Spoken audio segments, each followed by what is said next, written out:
यहाँ पर देखिए कि सवाल क्या कह रहा है। सवाल कह रहा है कि किसी संख्या को 2, 3, 5 और 7 से क्रमिक रूप से विभाजित करने पर क्रमशः 1, 4, 0 और 5 शेषफल प्राप्त होता है। यदि उसी संख्या को 7, 5, 3 और 2 से विभाजित करेंगे तो शेषफल का योग क्या होगा। तो ये सक्सेसिव डिवीजन का सवाल है और काफ़ी सवाल इससे रिपीट होते हैं। तो यहाँ पर 2 मिनट में समझेंगे कि इसका कंसेप्ट क्या है।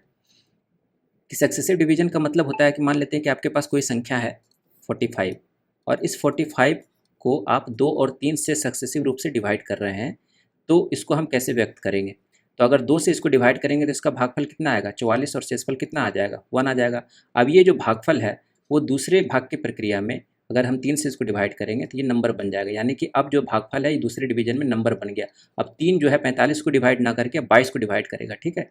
अब यहाँ पर 3 सत्ती 21 हो जाएगा और इधर शेषफल आपका 1 बन जाएगा। तो इसी तरीके से जो है भागफल जो है दूसरे डिवीजन में वो आपका नंबर बन जाता है, जिससे कि दूसरी संख्या उसको डिवाइड करती हो। इस तरह से क्रमशः रिमाइंडर जो है आपका प्राप्त होता है +1 इस टाइप से ये सीरीज आगे चलते जाता है, ठीक है।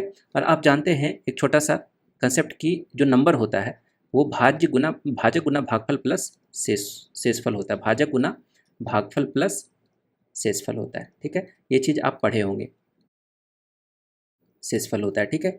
डिवीजर गुना कोसेंट प्लस रिमाइंडर, है ना। किसी भी नंबर को निकालने के लिए हम यही तरीका अपनाते हैं।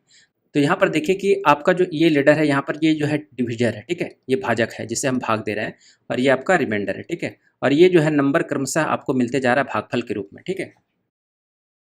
इसको कैसे लिखेंगे, तो 2 है आपके पास और 2 से आपने a को डिवाइड किया, ठीक है। तो ये जो नंबर यहाँ पर मिलेगा, है ना, अभी हमने आपको बताया जो भागफल होता है अगले के लिए वो नंबर बन जाता है, ठीक है। तो ये जो a है ये b रहा होगा, ठीक है, और ये आपका +1 रहा होगा। इस b को, है ना, 3 से डिवाइड करेंगे, 3 से डिवाइड करेंगे इस b को, तो आपको क्या मिलेगा, शेषफल मिलेगा आपको 4 और ये आपको c मिलेगा यहाँ पर। फिर c को हम 5 से डिवाइड करेंगे, ठीक है। तो जो भी भागफल देखिए यहाँ भागफल मिल रहा है ये अगले में नंबर बन जा रहा है और फिर यहाँ पर जो भागफल मिल रहा है वो अगले में नंबर बन जाएगा। इसको 5 से डिवाइड करेंगे तो आपका भागफल कितना आ जाएगा, d आ जाएगा और शेषफल आपका 0 आ जाएगा। और इस d को अगर हम 7 से डिवाइड करेंगे तो आपका शेषफल कितना आ जाएगा, 5 आ जाएगा और इस यहाँ पर कुछ भागफल आएगा।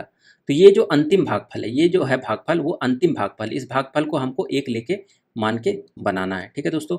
जब 1 लेके मान के बनाना है या फिर 0 भी लेके मानकर बना सकते हैं, 2 भी लेकर मानकर बना सकते हैं। तो इससे जो है इस प्रश्न का जो उत्तर है उस पर कोई प्रभाव नहीं पड़ेगा। तो SSC 1 लेके मानकर बनाता है, इसलिए हम यहाँ पर 1 लेकर चलेंगे। तो d का मान कितना हो जाएगा, 7 गुना 1 + 5, यानी कि d का मान हो जाएगा दोस्तों 12। अब ये जो 12 है तो 12 गुना 5 + 0, तो c का मान कितना हो जाएगा 60। और यहाँ पे 60 गुना 3 + 184 हो जाएगा, तो b का मान 184। फिर 184 गुना 2 + 1 कितना आ जाएगा, a का मान 369। तो हमारा जो फाइनल नंबर आ गया वो हमारा 369 आ गया। आप 0 भी मान के बनाएंगे तो भी 7, 5, 3 और 2 से विभाजित करेंगे तो आपका शेषफल जो है वही आएगा, ठीक है दोस्तों। ये कंसेप्ट है इसका कि अगर 2, 3, 5 और 7 से क्रमिक रूप से डिवाइड करें तो इसी संख्या से, है ना, अगर हम भागफल देखिए यहाँ 7 से डिवाइड करें तो यहाँ भी आपका 7, यहाँ 5 से डिवाइड करें, यहाँ भी 5, यहाँ 3 से डिवाइड करें, यहाँ भी 3 है, यहाँ 2 से डिवाइड करें, यहाँ भी 2 है, तो आपका जो है शेषफल पर कोई प्रभाव नहीं पड़ेगा, ठीक है।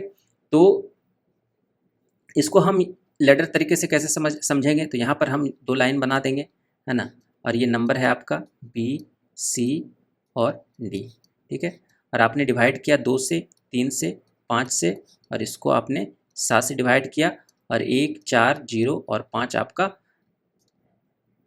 रिमाइंडर है, शेषफल है।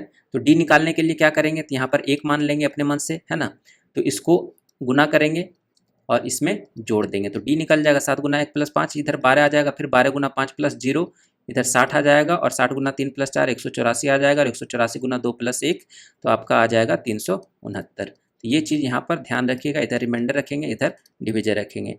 दूसरा शॉर्ट तरीका क्या है, ये इधर डिविजन रखें और इधर आपका रिमाइंडर रखें, जिससे भाग दे रहे हैं 2, 3, 5 और 7 और क्रमशः रिमाइंडर हमको मिल रहा है 1405, ठीक है। तो सिंपली क्या करना है, ऊपर नीचे जोड़ना है और कॉर्नर में इसको गुना करना है, ठीक है। तो 7 और 5 कितना आ जाएगा 12 और 12 पंचे 60। अब प्लस इधर जोड़ेंगे फिर इधर गुना करेंगे, तो ये जोड़ेंगे और इधर गुना करेंगे, इस तरह से ये प्रोसेस चलेगा।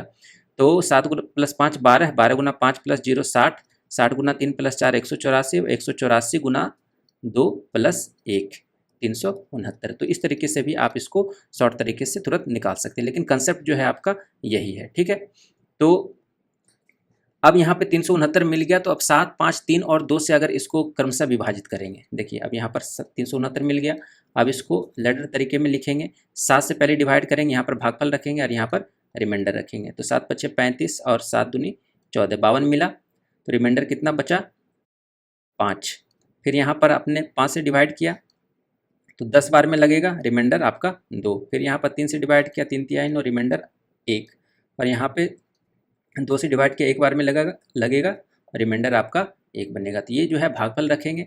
कभी कभी सवाल में जो है अंतिम भागफल दे देगा, यहाँ पर जो है ये जो मिल रहा है आपका अंतिम भागफल है ना, बोल देगा कि अंतिम भागफल 1 मानिए, तो आपको 1 लेके चलना पड़ेगा। यहाँ पे डी का मान 1 लेके हमने ऑलरेडी यहाँ पर बनाया हुआ है, कभी कभी सवाल में ऐसा मेंशन कर देता है, ठीक है।